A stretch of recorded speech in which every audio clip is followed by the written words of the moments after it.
noite. Eu saúdo os irmãos com a graça e a paz do Senhor Jesus Cristo. Amém? Abra sua Bíblia no Salmo 127. Salmo 127.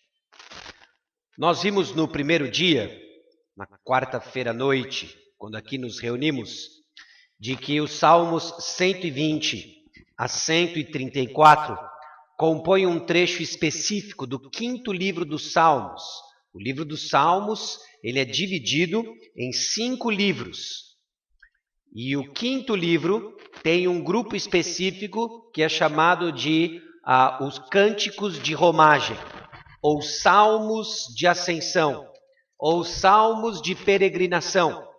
Provavelmente os salmos que eram entoados rumo a Jerusalém. Deuteronômio 16:16 e outras passagens da lei de Moisés nos mostram que os peregrinos, o povo de Israel, faziam 3 viagens a Jerusalém por ano, na celebração de festas, mostrando a sua dependência do Senhor, mostrando e evidenciando sua fé. Eu não sei se você já parou para pensar nisso, mas fé genuína requer evidências práticas.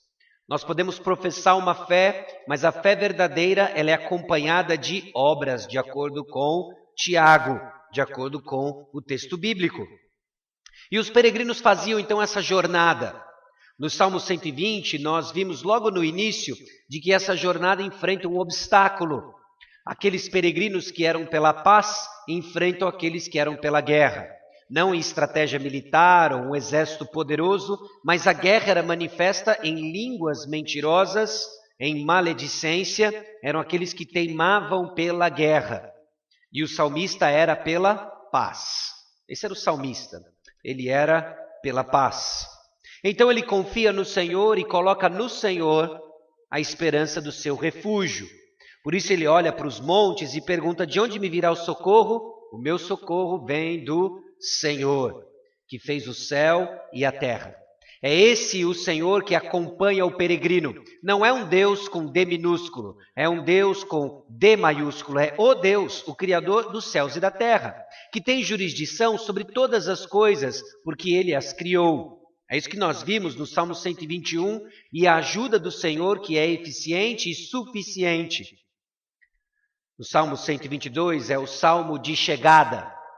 O salmista coloca para nós uma parte do vislumbre que é estar na presença de Deus. Ele chegou em Jerusalém. Vimos que nós desfrutamos isso hoje, ainda que de forma parcial, da presença do Senhor. E o que eu digo parcial não é que o Senhor está parcialmente conosco. A experiência é parcial, porque ainda estamos na presença do pecado. Mas o Senhor visita a sua igreja. Quando a igreja se reúne, o Senhor está lá. Nós vimos isso em Efésios capítulo 2. Bom, no Salmo 123, nós vimos essa dependência humilde, confiante do salmista, em que ele reconhece os problemas ao seu redor e clama por misericórdia. Esses problemas são também detalhados no Salmo 125. Ele está ao ponto, inclusive, de ser sucumbido. O salmista mostra uma fé, não fé na fé, mas o valor da fé é onde ela é depositada. Vimos no Salmo 125 que aqueles que não se abalam diante de circunstâncias são aqueles que colocam a sua fé no Senhor. Não é fé e confiança em nossa sinceridade, mas no Senhor. Ainda que estejamos abalados em nossa própria fé, que ela esteja ancorada no Senhor. E no Salmo 126 nós vimos justamente nossa esperança num Deus que restaura. Restaura como Ele faz nas torrentes do Negueb, de forma repentina, certa, eficaz. Vimos isso no Salmo 126. E agora nós chegamos diante do Salmo 127. Salmo 127. Eu quero ler com você o Salmo todo, adiantando para você já 2 temas que eu vou pedir para que você preste atenção. O tema do trabalho e o tema da família. Trabalho e família. São 2 temas que parecem muito simples e pequenos, mas que resumem aonde a vida do peregrino se situava. Ela girava em torno de assuntos familiares, girava em torno de assuntos referentes ao seu trabalho. Irmãos, muitas vezes nossa vida ganha um tom de monotonia porque ela constantemente gira ao redor dos mesmos assuntos. Nós falamos de família e relacionamentos, nós falamos de trabalho. Por vezes eu confesso para você que eu às vezes fico até desanimado diante de algumas reuniões de oração que parecem a mesma coisa. Aquela lista do INSS ou do SUS, não é? A lista dos doentes, a lista dos desempregados, e parece que nós estamos orando sempre as mesmas coisas. Não se desanime, nossa vida gira em torno das mesmas coisas. Mas nós podemos orar de forma diferente e renovada sobre as mesmas coisas. E eu espero, inclusive, que o Salmo 127 lhe encoraje a entender que em nossa peregrinação nós vamos passar pelos temas ordinários da vida. Aliás, nós queremos experimentar a realidade das bênçãos ordinárias. Já fiz esse ponto com os irmãos em uma das nossas outras preleções, de que justamente nós aguardamos o agir do Senhor de forma extraordinária, quando muitas vezes o Senhor age de maneira ordinária. Na maioria das vezes o Senhor está agindo de forma ordinária. Na aparente monotonia da vida familiar, ou no aparente tédio do trabalho, ânimo, meu irmão, ânimo, peregrino, o Senhor está agindo e há uma forma de encararmos nossa vida ordinária, recebendo uma bênção extraordinária. Salmo 127 diz assim: se o Senhor não edificar a casa, em vão trabalham os que a edificam. Se o Senhor não guardar a cidade, em vão vigia a sentinela. Inútil vos será levantar de madrugada, repousar tarde, comer o pão que penosamente granjeastes. Aos seus amados, ele o dá enquanto dormem. Herança do Senhor são os filhos, o fruto do ventre e seu galardão. Como flechas na mão do guerreiro, assim os filhos da mocidade. Feliz o homem que enche deles a sua aljava. Não será envergonhado quando pleitear com os inimigos à porta. Deixa eu fazer uma série de perguntas retóricas para você, para estimular você a pensar o que estamos prestes a ver no Salmo 127. Qual é o seu chamado? Qual é o seu chamado? Ou qual a sua vocação? Eu sei que tem uma porção de opiniões sobre chamado, vocação, mas interaja comigo como você responde essas duas perguntas. Como é que você o desempenha, seu chamado? Como é que você a desempenha, sua vocação? Como é que nós encaramos trabalho ou qual a sua visão de família? O Salmo 127 parece ecoar o nosso mandato como ser humano. O mandato dado por Deus na criação para toda a humanidade. Obviamente, quando fazemos o entendimento da teologia bíblica nos aspectos da criação, queda, redenção e posteriormente consumação, nós vemos que existem uma série de aspectos que foram distorcidos por causa da presença do pecado. Para estimular você a entender a profundidade daquilo que o salmista diz quando ele quando ele reconhece que é o Senhor quem edifica, é o Senhor quem protege, guarda. Eu quero chamar a sua atenção a Gênesis capítulo 1. Gênesis capítulo 1. Volte comigo para Gênesis capítulo 1. E criar para você uma moldura, um contexto do entendimento onde o salmista faz uma oração, um louvor, no reconhecimento de que o Senhor é quem edifica a casa, o Senhor é quem guarda a cidade.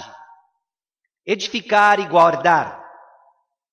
E logo no início, em Gênesis capítulo 1, versículo 1, nós temos uma declaração máxima sobre o Deus criador dos céus e da terra.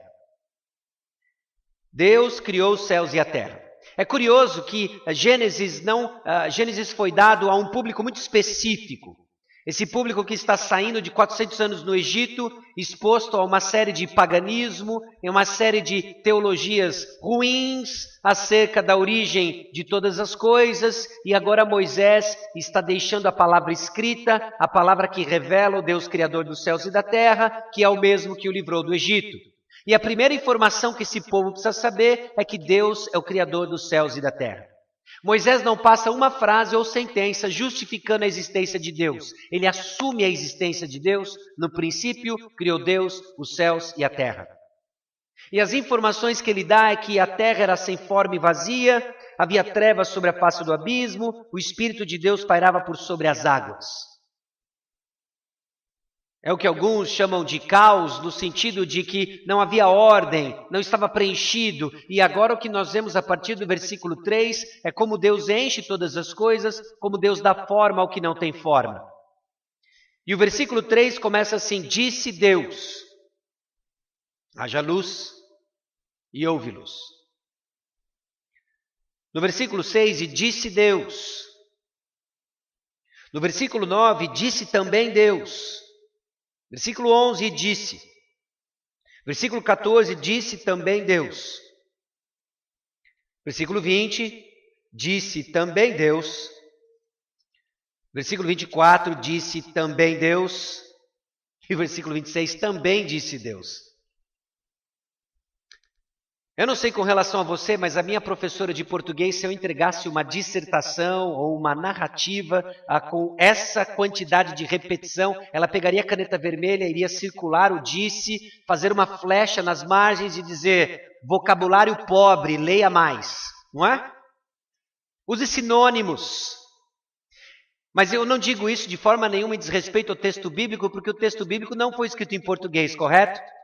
Ele foi escrito, essa passagem em particular, em hebraico. E a pergunta que fica para nós é o que isso significa em hebraico? Porque em português significa vocabulário pobre, mas em hebraico sabe o que significa? Presta atenção. É isso que significa, presta atenção. Por que presta atenção? Porque Deus está chamando a nossa atenção com o que Ele usa para criar todas as coisas. Ele cria tudo o que nós conhecemos por universo, por meio da sua palavra. Esse é um padrão, meus irmãos, que eu e você precisamos entender conforme estamos prestes a refletir sobre trabalho e sobre família. De que Deus cria e edifica trabalho e família por meio da sua palavra. É assim desde Gênesis 1. É assim desde alguns milhares de anos atrás, quando Deus estabeleceu ordem no universo que eu e você conhecemos. Deus cria as coisas por meio da sua palavra. Ele cria a igreja por meio da sua palavra. Quando a igreja recebe a palavra proclamada, recebe com fé, vidas são salvas, vidas são edificadas, o corpo ganha forma, responde com fé e Deus continua criando por meio da sua palavra. Este é um padrão que o povo de Israel precisava ouvir e é um padrão que eu quero lembrar a você. E em particular para os versículos 26 e 27, lembrando o propósito da humanidade e mais adiante como Deus desenvolve esse modelo que nós estamos prestes a ver e como isso reflete no Salmo 127. Versículos 26 e 27 dizem o seguinte: também disse Deus, façamos o homem à nossa imagem, conforme a nossa semelhança. Teólogos debatem sobre o que significa ser imagem e semelhança e existem discussões, debates fascinantes sobre o que significa ser imagem e semelhança. Mas às vezes eu temo que nós ficamos tão entusiasmados em definir os termos que nós perdemos o contexto. Porque o próprio texto nos dá pistas sobre imagem e semelhança, não na sua essência, mas na sua função. Olha o versículo 26. Tenha ele domínio sobre os peixes do mar, sobre as aves dos céus, sobre os animais domésticos, sobre toda a terra e sobre todos os répteis que rastejam pela terra. Criou Deus, pois, o homem à sua imagem, a imagem de Deus o criou, homem e mulher os criou. Abre parênteses, quem disse você é homem? Deus. Quem disse você é mulher? Deus. Não é o que você sente, não é o que a sociedade impõe, é o que Deus disse que você é, e Ele fez isso colocando certos cromossomos na sua composição física, e você é homem porque Deus quis, você é mulher porque Deus quis. Fecha parênteses. Importante fazer esse parênteses hoje em dia, certo? E aqui nós temos o homem, a imagem e semelhança de Deus, no aspecto da sua função, que ele tenha domínio sobre a criação. Meus irmãos, o termo inclusive é curioso, porque na antiguidade ele era usado para fazer referência a um símbolo, via de regra uma estátua, que era colocada em territórios conquistados pelos imperadores da antiguidade. Então, imperadores avançavam em conquistas, avançavam em territórios, e lá eles deixavam uma estátua apontando para os seus habitantes de que aqui tem um novo dono, há um novo senhor aqui. E eles olhavam então para essa estátua cujo nome era imagem e semelhança, esse era o termo. Minha imagem e semelhança está aqui. Irmãos, quando a humanidade foi dada por Deus, o exercício do domínio era para ser um representante visível do Deus invisível. Nós somos imagem e semelhança, ao ponto de que a criação veria na humanidade o caráter do Criador dos céus e da terra, e assim encheria o globo terrestre com a glória de Deus. E isso seria difundido justamente no que diz o versículo 28, com a bênção de Deus. E Deus o abençoou e lhe disse: sede fecundos, multiplicai-vos, enchei a terra e sujeitai-a. Dominai sobre os peixes do mar, sobre as aves dos céus e sobre todo animal que rasteja pela terra. Irmãos, o exercício do nosso trabalho, o exercício e a edificação de família está intimamente ligado ao propósito para o qual Deus nos criou, expressando sua glória. Gênesis capítulo 2 nos dá mais informações importantes sobre o nosso propósito original. Gênesis 2, versículo 15 diz: tomou, pois, o Senhor Deus ao homem e colocou no jardim do Éden para o cultivar e o guardar. Atividades similares, se não a mesma, do que nós vimos no Salmo 127. É o Senhor quem edifica a casa, é o Senhor quem guarda a cidade. Meus irmãos, nós fomos colocados neste planeta para cultivá-lo e protegê-lo. E o cultivo e a proteção seriam demonstrações do nosso Criador. O exercício do trabalho dado por Deus aponta para o Criador do trabalhador. Então não é trivial falarmos de trabalho, não é trivial falarmos de família, porque são os dois núcleos dados por Deus em que a sua glória se manifesta. O peregrino sabe disso. O peregrino reconhece então que nesse núcleo familiar, que no desempenho da sua vocação, do seu trabalho, Deus é glorificado. E é por meio desses dois em que tornamos conhecido o nosso Deus. Você conhece o texto em Gênesis capítulo 2, a partir do versículo 18, justamente a criação da mulher e do casamento. Então é nesse contexto que nós voltamos agora para o Salmo 127, para desfrutar das bênçãos, das coisas ordinárias, referentes a trabalho, referente à família, reconhecendo de que o fato de serem ordinários não quer dizer que não seja estupendo ou veículo dado por Deus para a demonstração da sua glória. Meus irmãos, o Salmo 127 aponta para a providência divina e a sua graça nos capacitando para aquilo que Ele nos chamou para fazer. Você já parou para pensar de que Deus lhe deu uma tarefa, e não só lhe deu a tarefa, mas lhe deu poder para executá-la? E quando eu digo poder, é justamente a graça de Deus, esse favor imerecido que opera em nós, criando em nós o desejo e a capacidade de fazer aquilo que o Senhor quer que façamos. Deus nos deu o projeto, Deus nos deu a capacidade, é Deus no processo do começo, meio e fim. Então o Salmo 127 mostra a nossa dependência do Senhor como meros mortais para áreas básicas da nossa vida ordinária, que tem a ver com o propósito para o qual Deus nos criou. A criação do núcleo familiar e o exercício do nosso trabalho, o cultivo, a proteção do jardim. E aqui então existem dois temas que se contrastam. A futilidade da vida e a bênção de Deus. Meus irmãos, é possível fazer as mesmas coisas de forma fútil e é possível fazer as mesmas coisas de forma com significado. O que nós queremos em nossa peregrinação é fazer nosso trabalho com significado, porque você tem tentado a imaginar que tudo não passa de cansaço e fútil. Você quer ver um exemplo? Louça. Você acorda, talvez ainda tenha a louça do jantar do dia anterior, e você soma a louça do jantar do dia anterior com a louça do café da manhã, temendo que ela vai empilhar com a louça do almoço, você lava a louça. Com um sentimento de indignação, amaldiçoando Adão e Eva, não é? Você lava a louça. E por que você está indignado de lavar a louça? Porque você sabe que algumas horas depois virá a louça do almoço. E você vai lavar a louça do almoço, mas você sabe que algumas horas depois vai vir a louça do jantar. É assim com louça, é assim com roupa suja, é assim com arrumar a cama. Quando nós somos tentados a enxergar apenas a futilidade da atividade.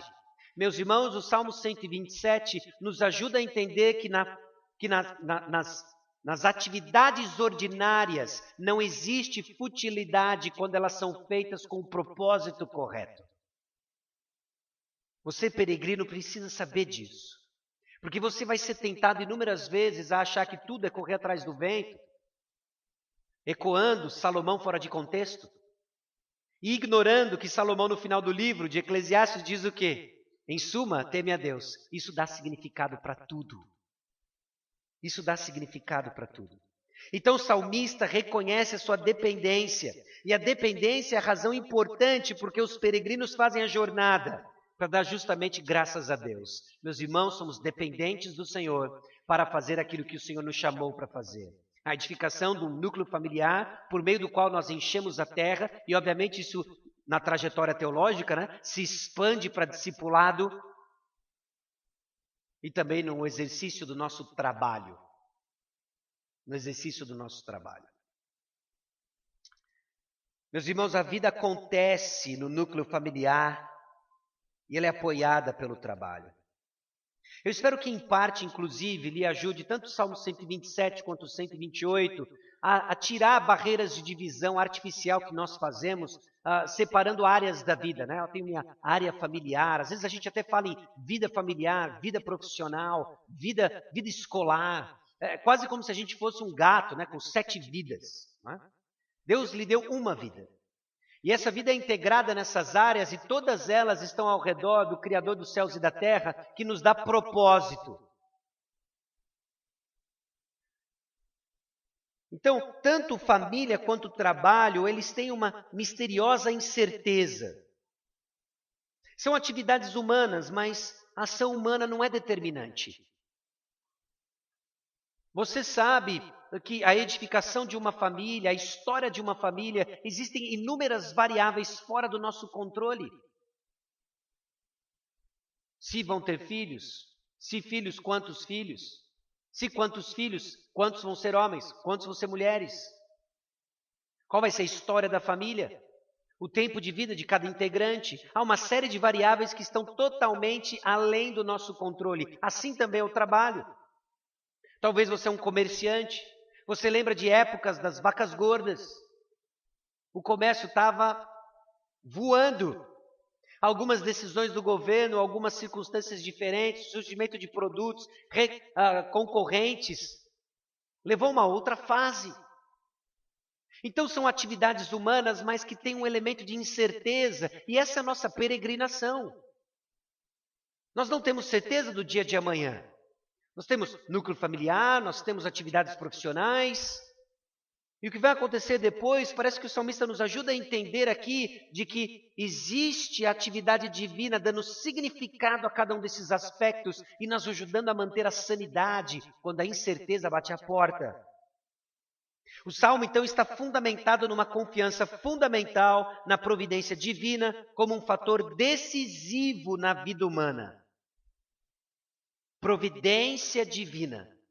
O Salmo 127 chama a nossa atenção para a providência divina. O Salmo 128 vai chamar a nossa atenção para a responsabilidade humana. Mas aqui nós vamos desfrutar da providência divina. Faça um exercício na sua mente. Como é que você veio parar aqui? Como é que você veio parar aqui? Não estou perguntando o seu meio de transporte. Não sei se você veio de Uber, de ônibus, de carona, a pé, de bicicleta. Mas pare e pense a sua trajetória até você chegar aqui. Talvez você veio aqui a convite de um amigo. E esse amigo lhe convidou porque ele esbarrou em você no corredor do trabalho. Ou ele ligou para você, mandou uma mensagem. Você vai para a conferência. E ali você estava vulnerável ao convite, você disse sim, depois você se arrependeu, mas já era tarde demais. Ele já tinha reservado o seu lugar, aí você está aqui, meio contrariado, mas está aqui. Não sei. E acordou agora. Ih, está falando de mim.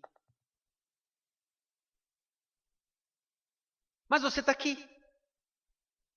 E aí você está aqui achando que é por culpa do seu amigo. Deixa eu dizer para você, você não está aqui por culpa do seu amigo. Você está aqui naquilo que nós chamamos de providência divina. Você está aqui por causa da providência divina. Talvez você está aqui, isso não é meu caso. Desde que foi anunciada a conferência, eu fiz minha reserva, estava orando por esse tempo e vim aqui resoluto. Você não veio aqui por causa da sua resolução. Você veio aqui na providência divina. E a providência divina às vezes usa um convite incômodo de um amigo, e às vezes usa a sua própria resolução de estar aqui. Nós temos que reconhecer de que por trás de tudo o que acontece há essa providência divina, que é justamente a razão da segurança do salmista, conforme ele enfrenta as incertezas do núcleo familiar e do seu próprio trabalho. Meus irmãos, nenhum projeto é completo a não ser que esteja envolvido no propósito maior de Deus. O salmista reflete isso. Se o Senhor não edificar a casa, em vão trabalham os que edificam. Se o Senhor não guardar a cidade, em vão vigia a sentinela. Você pode construir torres, instalar alarmes, você pode colocar vigias, você pode montar um sistema de segurança avançado, mas se o Senhor não vigia, tudo é vão.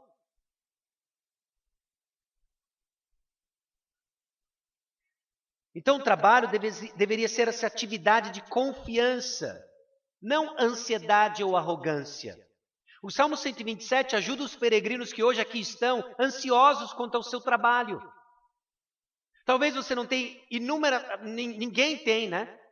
E nenhuma ideia do amanhã. Mas para você parece que os sinais do seu trabalho já começam a dar um ar de incerteza. Olha, algumas decisões estão sendo tomadas, eu não estou conseguindo me ver mais, não há mais espaço para mim e você está ansioso. O Salmo 127 é para você. Porque o trabalho deve ser uma atividade de confiança, não de ansiedade.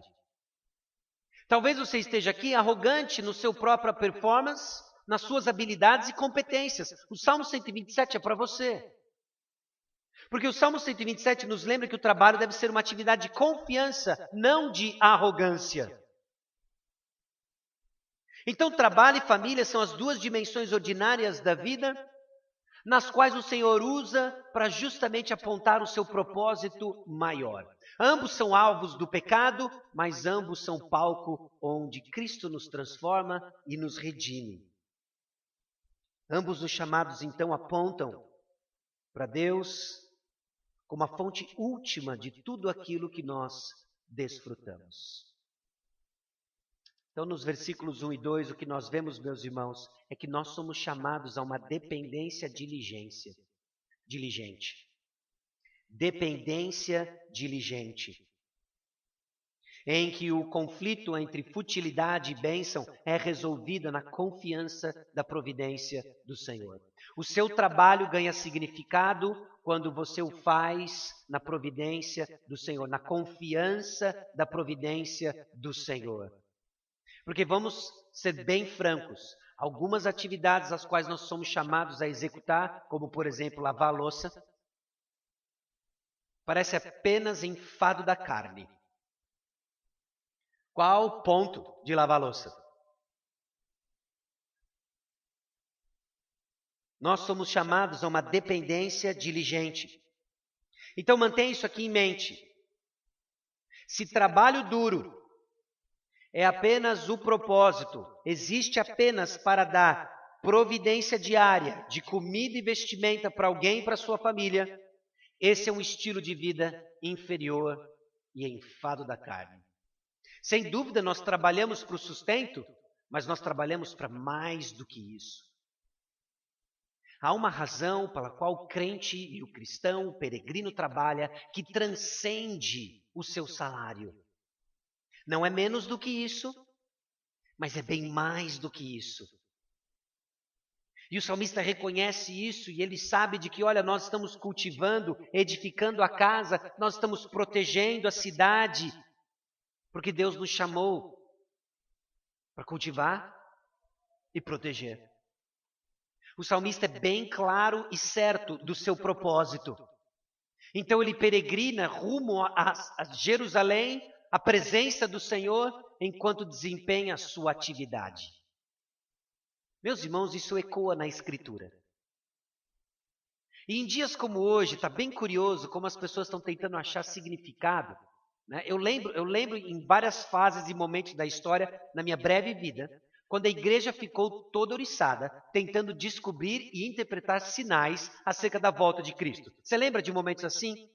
Eu acredito que nós estamos vivendo mais um momento assim. Pessoas estão tentando entender o que está acontecendo com pandemia, associar líderes mundiais, tentar e colocar no mix vacina. E está todo mundo tentando entender qual que é o número da besta, quem é a besta. Eu lembro quando, e talvez alguns de vocês se identifiquem aqui com a época, né? Justamente quando subiu ao poder Saddam Hussein, o mundo ficou todo alvoroçado, década de 90, é isso, ele é a besta. Ele não era besta. Quem era besta? A gente era besta. Que ficava tentando decifrar coisas que não nos foram reveladas. E aí nós ficamos aí tentando entender significado numa porção de coisas, né? Quando justamente nós somos chamados aqui a uma vida ordinária que aponta para aqueles que com fé aguardam a volta do Senhor. Isso é no contexto, por exemplo, dos Tessalonicenses. Alguns camaradas ficaram tão entusiasmados com a doutrina da volta de Cristo que quase vestiram linho branco, subiram no monte, ficaram cantando: vem, vem, vem, Senhor Jesus. Esqueceram de esperar de fato Jesus. Sabe como é que nós esperamos Jesus? Nós esperamos edificando a casa e guardando a cidade. É assim que alguém com fé espera o Senhor Jesus Cristo. Sabe como é que você espera o Senhor Jesus Cristo? Lavando a louça do café da manhã, do almoço e da janta. E amanhã, do almoço, do café e da janta. E depois de amanhã, do café, do almoço e da janta. Com um significado diferente. Porque os que não peregrinam rumo à cidade celestial também lavam a louça. Mas com um propósito diferente. E aqui é que vai definir aqueles que fazem como futilidade e aqueles que fazem como expressão de fé. Por que você faz o que você faz? Importa, e importa muito. O salmista o faz na plena convicção de que é o Senhor agindo.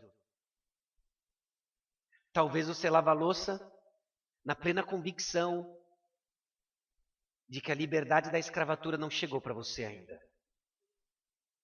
Então tudo é difícil, tudo dói, tudo é um lamento. Mas quando nós fazemos, quer comais, quer bebais, ou façam qualquer outra coisa, façam tudo para a glória de Deus. Meus irmãos, nossa teologia muda a forma como lavamos a louça. Olha o impacto disso. Olha o impacto disso. Então mantenha em mente de que se você trabalha apenas para a provisão diária, você vive um estilo de vida inferior daquilo que o Senhor quer para você. O salmista é bem claro. Se o Senhor não edificar a casa, em vão trabalham os que edificam. Se o Senhor não guardar a cidade, em vão vigia a sentinela. Então nós devemos crescer de tal maneira que nós queremos mais e mais de uma vida centrada exclusivamente no Senhor. Tudo é para a glória de Deus. Isso mexe, meus irmãos, com o nosso senso de excelência. Isso mexe, meus irmãos, com a nossa estagnação. Nós queremos dar o passo adiante, porque isso agrada ao Senhor. Então, um estilo de vida que realmente cumpre os propósitos do Senhor. Comece a confiar no Senhor, no seu próprio trabalho. Abra comigo em Tiago, capítulo 4, versículos 13 a 15.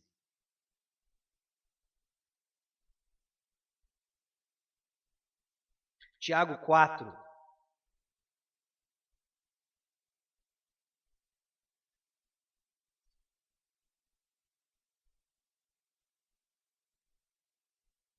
(13 a 15). Atendei, pois, agora, vós que dizeis, hoje ou amanhã iremos para a cidade tal, e lá passaremos um ano, e negociaremos e teremos lucros. Vós não sabeis o que sucederá amanhã. Que é a vossa vida? Sois apenas como neblina que aparece por instante e logo se dissipa. Em vez disso, devíeis dizer, se o Senhor quiser, não só viveremos, como também faremos isto ou aquilo.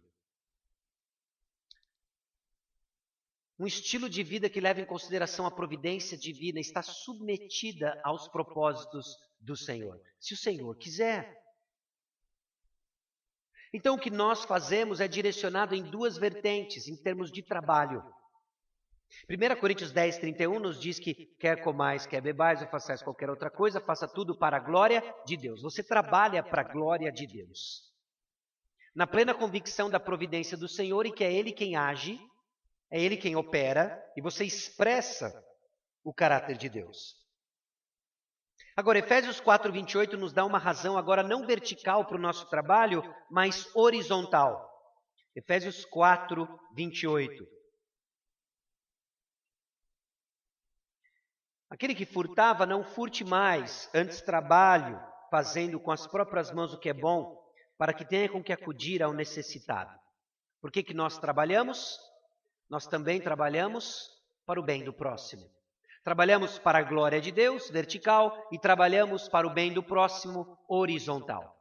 E assim o salmista, o peregrino, rumo a Jerusalém, o lugar da presença do Senhor, exerce a sua fé no seu trabalho, entendendo de que ele edifica, entendendo que ele protege, demonstrando o caráter de Deus, espalhando a glória de Deus em tudo aquilo que ele faz. Que a sua atividade humana não é fútil, ela é ligada a um propósito maior, isso dá significado, isso dá um estilo de vida que satisfaz.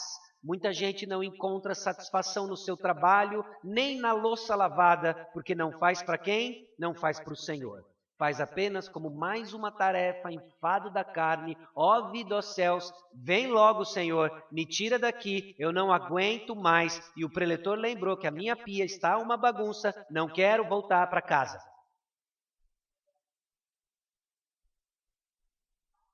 Não é amém, é misericórdia, certo? Meus irmãos, há uma razão pela qual nós fazemos o que fazemos. E as pequenas coisas que o Senhor nos confiou expressam a grandeza do seu caráter. Não subestime as pequenas coisas. Bom, então nós somos chamados a uma dependência diligente no que se refere à busca de abrigo. Se o Senhor não edificar a casa, em vão trabalham os que a edificam. Exerça sua fé na providência do Senhor, edificando sua casa. Cada atividade dentro de casa importa. A faxina, que parece ser uma rotina cruel, importa. A louça importa. Os pequenos reparos importam. Porque tudo é bênção de Deus, dado por Ele, e é feito para Ele. No que se refere à busca por segurança. Se o Senhor não guardar a cidade, em vão vigia a sentinela. Irmãos, vivemos tempos difíceis, vivemos num mundo caído, em que a preocupação com segurança é agradável ao Senhor. Não é expressão de falta de fé, muito pelo contrário, é expressão de fé, porque é Deus quem cuida. E é Deus quem cuida e Ele nos chama justamente a proteger o jardim que Ele nos deu. Nós vimos lá em Gênesis 2,15. Na busca por segurança. Não só por proteção, não só por moradia e abrigo, mas também por sustento. Versículo 2. Inútil vos será levantar de madrugada, repousar tarde, comer o pão que penosamente granjeastes. A busca por sustento. Se não é o Senhor quem dá, nossa busca por sustento é útil, é correr atrás do vento. Mas o Senhor dá. E o finalzinho do versículo 2 nos lembra então de que trabalho é uma atividade de confiança no Senhor, de que descanso é uma atividade de confiança no Senhor. Aos seus amados, Ele o dá enquanto dormem. Meus irmãos, o descanso é a solução para o coração ansioso o descanso é a solução para o coração arrogante. Por que para o ansioso? Descanse, é o Senhor quem vai dar. Por que para o arrogante? É o Senhor quem dá. Faça o seu trabalho e desfrute daquilo que o Senhor dá. Deus criou então a nossa rotina de trabalho para que expressasse diligência, mostrando o seu caráter e as virtudes do Senhor, e que expressasse dependência quando descansamos. Eu não sei com relação a você, mas esse salmo me encontra num momento singular da minha trajetória. Singular não porque ele não se repete, mas de tempos em tempos uma avaliação sobre o meu próprio trabalho, o meu próprio ministério, o que o Senhor tem, como que eu devo administrar tempo. E o que eu tenho descoberto é que é muito mais fácil trabalhar do que descansar. Parece que o meu coração pende para essa arrogância e autossuficiência em que se eu não trabalhar as coisas não acontecem.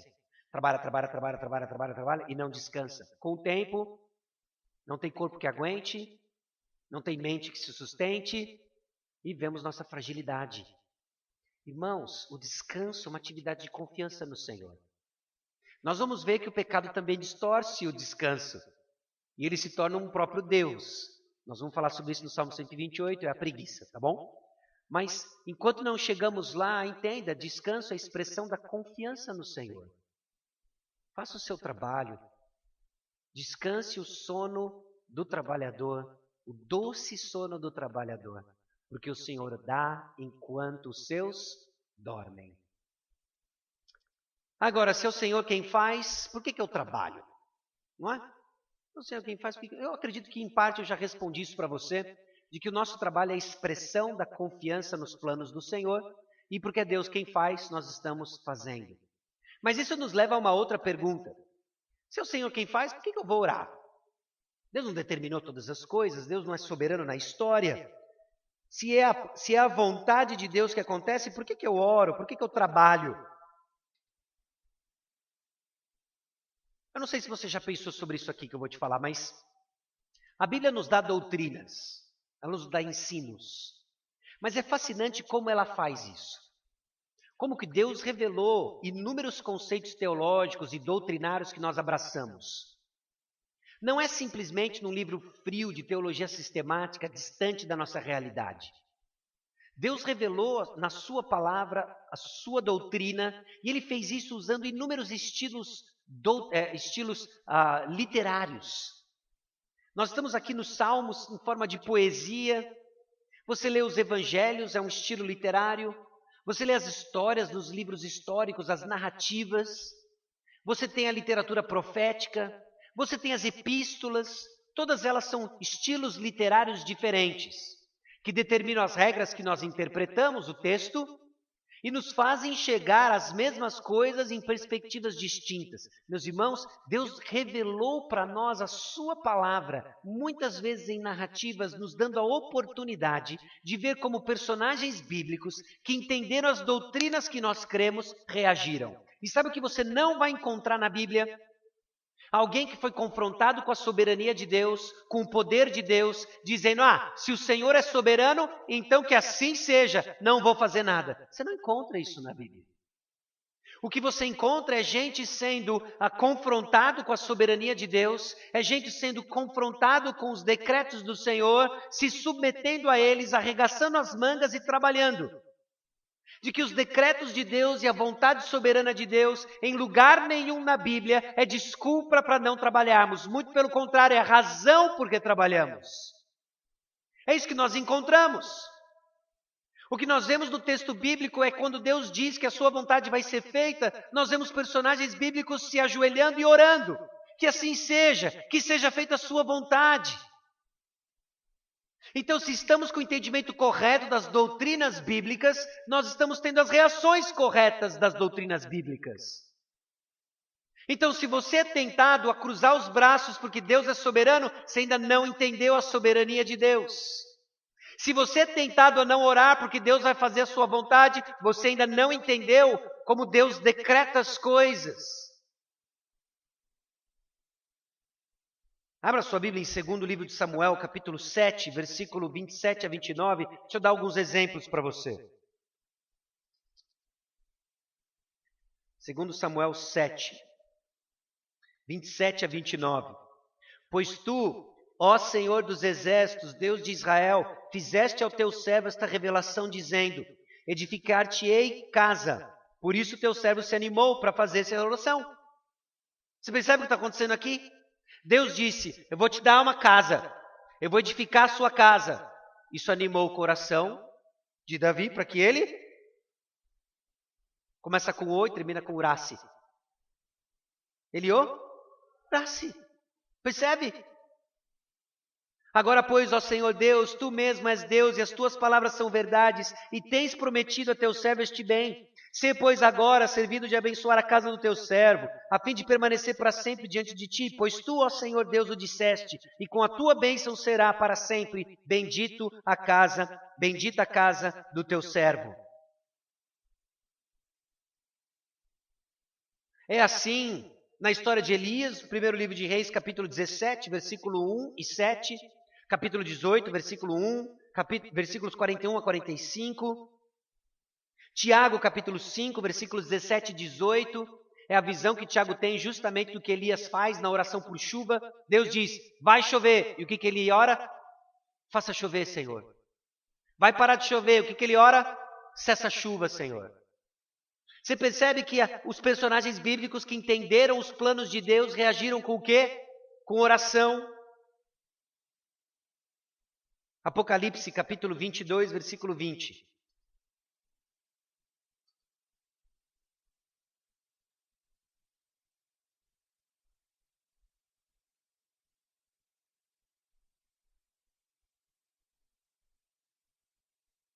Aquele que dá testemunho dessas coisas diz: certamente venho sem demora. Então o Senhor Jesus Cristo está dizendo: olha, eu venho e venho sem demora. Esse é o meu plano. Esse é o meu decreto soberano eterno. E como é que João reage? Amém? E o quê? Vem, Senhor Jesus. Ô João, você é surdo. Ele já não disse que vem. Você fica repetindo. Ele está expressando fé nos decretos do Senhor. O Senhor edifica a casa. Sabe o que você faz? Ore. O Senhor é quem guarda. Sabe o que você faz? Ore. O Senhor é quem sustenta. Sabe o que você faz? Ore. O Senhor é quem edifica a casa. Sabe o que você faz? Trabalha. O Senhor é quem protege. Sabe o que você faz? Proteja. O Senhor é quem sustenta. Sabe o que você faz? Arregaça as mangas. Trabalhe. Isso é um peregrino que começa a fazer as coisas ordinárias com um propósito maior e melhor, porque tudo que nós fazemos é para a glória de Deus. Família e trabalho são importantes da vida ordinária que nós temos. E agora, a partir dos versículos 3, 4 e 5, é justamente o que nós vemos do que o Senhor diz sobre família. Herança do Senhor são os filhos, o fruto do ventre, seu galardão. Herança do Senhor. Irmãos, nós temos que tomar muito cuidado para não comprar um estilo de vida daqueles que não peregrinam para o mesmo lugar que nós. Qual é a visão que o mundo tem de filhos?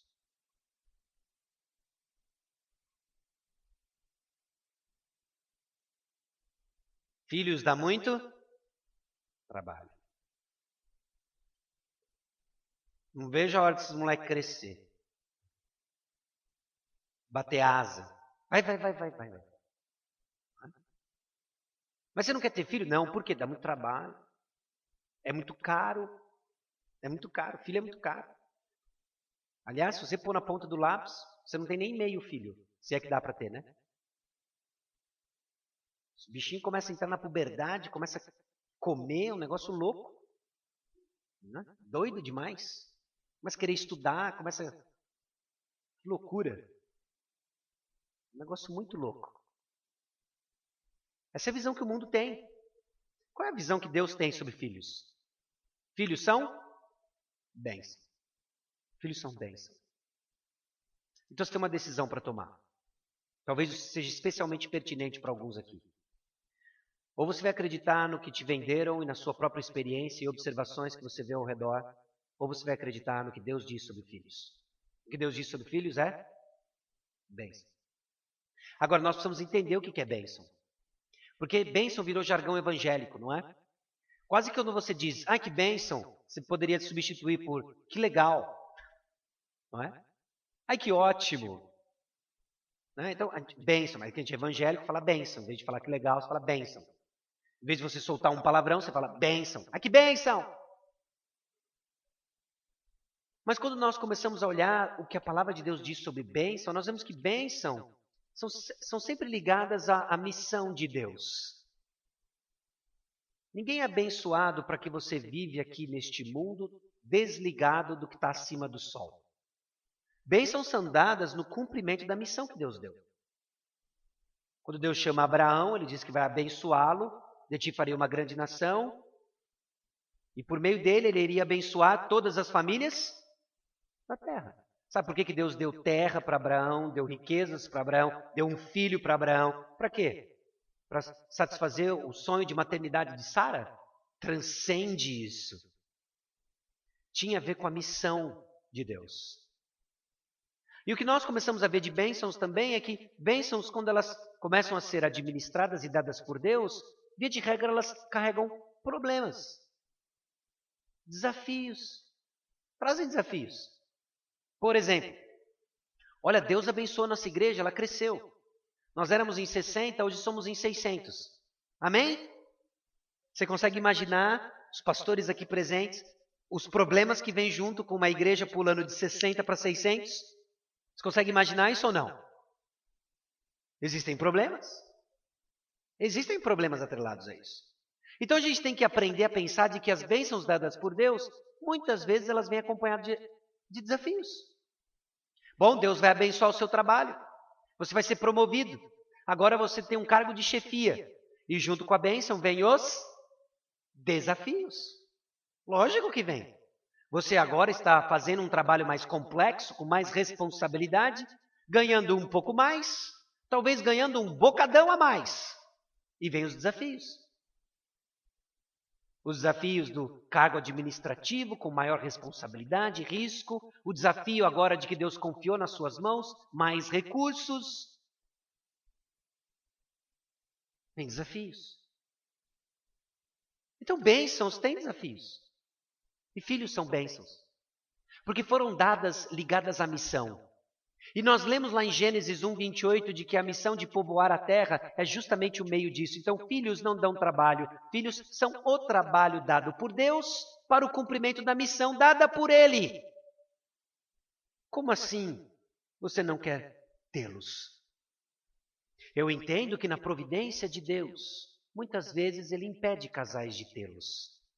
E aí entra a beleza de uma comunidade de fé, onde filhos na fé são forjados. E hoje Deus enche o globo terrestre com a sua glória, não simplesmente com procriação, mas com discipulado. Mas aqui o salmista nos ajuda a entender de que o núcleo familiar, as coisas ordinárias que lá acontecem, você pode fazer de uma forma como o mundo faz, mortal, simplesmente navegando, administrando estresse, ou você pode fazer com um significado mais profundo. É para a glória de Deus. Nós temos uma tarefa. A tarefa é produzir nesses pequenos indivíduozinhos, imagem e semelhança de Deus, distorcido pelo pecado de Adão, assim como seus pais, de forjar neles, de evangelizá-los, discipulá-los, e agora prepará-los como flechas que nós vamos atirar mundo afora, espalhando a glória de Deus. Isso dá significado, isso dá razão para que não seja feito simplesmente como o mundo faz. Ó vida, ó céus. Troca a fralda, limpa o nariz. Leva no pronto-socorro, volta para casa. Troca a fralda, limpa o nariz. Compra a roupinha, cresceu o pé. E assim vai. Meus irmãos, é muito mais que isso. As atividades ordinárias ligadas à criação de filhos, à edificação da família importam. Importa porque está ligado aos propósitos dados por Deus de multiplicar e encher a terra. O peregrino sabe disso. Então ele sabe agora, caminhando, de que não faz sentido separar família e trabalho. Não faz sentido dividir a vida de uma maneira artificial e brusca. Por quê? Porque a casa está sendo edificada. Por que a casa está sendo edificada se não for para a família? Por que existem guardas na cidade se não for para proteger as famílias? Então, na cabeça do salmista, tudo gira ao redor dos propósitos de Deus. E as coisas são interligadas. E deixa de ser aquele negócio de que, olha, precisa dar um pouco mais de atenção para a família, um pouco mais de atenção para o trabalho, um pouco mais de... Tem uma forma diferente de enxergar. É Deus no centro, estamos peregrinando e fazemos tudo para a glória de Deus. Então a família é a comunidade básica e mais importante elemento da sociedade. É encarada aqui pelo peregrino como expressão da sua fé para a glória de Deus. E ele sabe que é o Senhor quem vai por trás. E curiosamente, meus irmãos, nessas duas unidades básicas, já falei e repito, nós temos responsabilidades, mas existem inúmeras variáveis fora do nosso controle que só cabe a nós depender. E junto com o salmista, enquanto peregrinamos, dizer, olha, se o Senhor não edifica, em vão eu trabalho. Se o Senhor não protege, em vão eu vigio. Se o Senhor não dá, em vão eu trabalho. Senhor, eu dependo de Ti. Eu dependo do Senhor. E isso elimina toda a ansiedade, e isso elimina toda a arrogância. E nos colocamos onde devemos estar, dependendo do Senhor. Então, o crescimento da família é a atividade do Senhor. Como flechas na mão do guerreiro, assim os filhos da mocidade. Feliz o homem que enche deles a sua aljava, não será envergonhado quando pleitear com os inimigos à porta. Filhos são bênção de Deus, presente de Deus, uma recompensa, família é ideia de Deus. E a bênção de Deus na cidade começa com a sua bênção na família. E curiosamente, são duas áreas onde o pecado, a ação do inimigo, literalmente, tem agido para distorcer o núcleo familiar, tem agido para distorcer nossa ideia de trabalho diligente. Somos tentados ao enriquecimento rápido, ilícito, pulando aspectos onde naturalmente mostramos o caráter do nosso Deus. O crescimento das nossas famílias, do nosso trabalho, ele é vagaroso, imprevisível, mas é uma bênção que se constrói através do tempo. E não podemos nem trabalhar, nem edificar uma família sem Deus, porque é Ele quem faz. Amém? E assim o peregrino encontra significado no seu trabalho e na sua família. Vamos orar? Senhor, nosso Deus e Pai, aqui chegamos diante do Senhor, clamando a Deus graça e misericórdia, sabendo que o Senhor dá graça e misericórdia. Crie em nós, ó Deus, uma atitude que enquanto desempenhamos nossas atividades ordinárias, que seja feito com o coração transformado extraordinariamente pelo Senhor. De que as nossas rotinas, muitas vezes tediosas, sem graça, na verdade são coloridas com o Teu propósito, que espalhamos onde estamos, para a glória de Deus. De que aguardamos a volta do Senhor Jesus Cristo, edificando famílias fortes, edificando, ó Deus, um trabalho que espelhe o Teu caráter e as Tuas virtudes. Assim oramos, ó Deus, dependentes do Senhor e reconhecendo que é o Senhor quem faz. No nome de Jesus. Amém.